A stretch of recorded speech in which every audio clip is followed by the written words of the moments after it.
नमस्कार मित्रांनो, स्वागत आहे तुमचं स्विंग ट्रेड मराठीमध्ये. एखादा स्टॉक सिलेक्ट करायचा असेल तर आपल्याला कोणत्या प्रकारचे ॲनालिसिस करायचे असतात?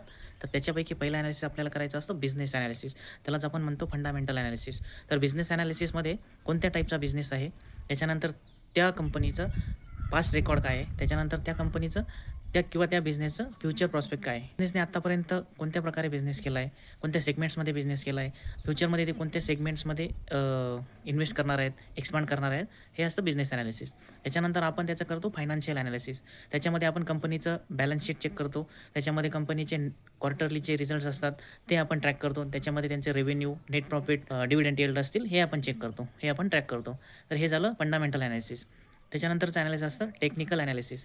तर टेक्निकल ॲनालिसिसमध्ये आपण different type of chart patterns असतील, डिफरंट इंडिकेटर्स असतील, ते यूज करून आपण टेक्निकल ॲनालिसिस करतो आणि based on the technical analysis, fundamental analysis आपल्या स्ट्रॅटेजीनुसार आपण ट्रेड घेत असतो.